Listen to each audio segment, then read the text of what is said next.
And what the biggest difference between Sora 1 and Sora 2 is Sora 2 has a built-in physics engine. And that built-in physics engine allows the model to fundamentally understand how objects would interact with other objects in the simulated world and or the video that it's creating, which is simulated.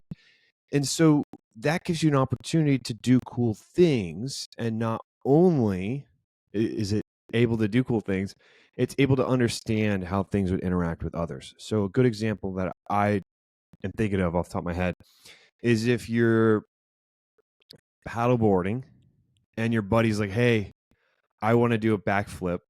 And the buddy does a backflip. If that was a Sora video in Sora 1, the buddy might be able to do a backflip and then land on the paddleboard, but it would be an odd way of the mechanics of the body moving and doing the backflip might be a little off.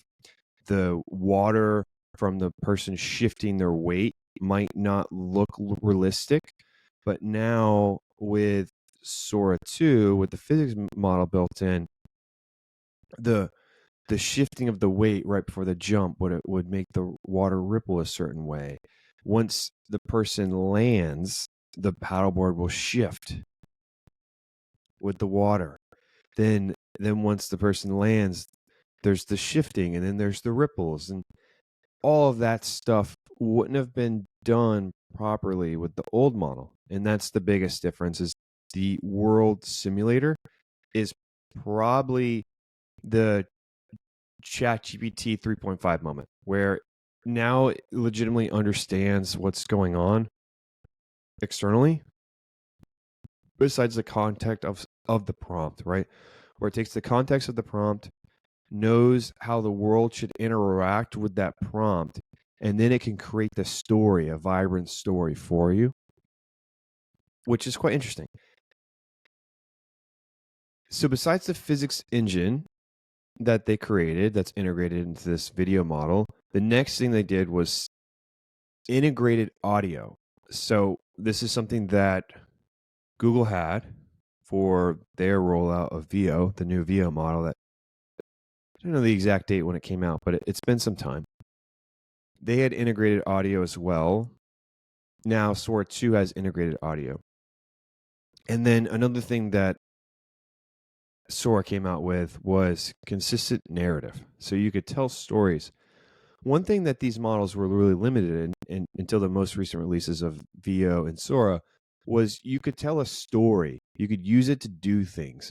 But it was really difficult to get a consistent character in that story, which makes it hard to tell stories if you've got to figure out a way to like hide the person's face, or you can only show the person's face one time, and then that's the main character, and then the sub characters, or the support characters in this instance, would be able to jump in, jump out, because they wouldn't have to be that consistent person.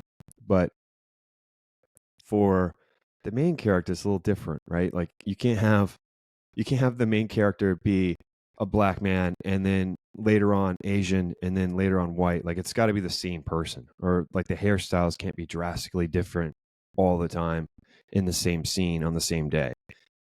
Now you're able to do that, which you wouldn't have been able to achieve before, which is great.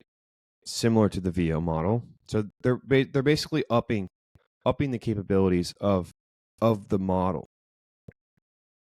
With the consistent narrative, audio generation, and the physics engine built in, it just has a better understanding of not only the prompt, how the prompt should interact, but also the whole story that you're trying to tell. And you can inject your prompt into the story and change the narrative of what's being created, all the while just typing it out or using your voice, which is pretty great.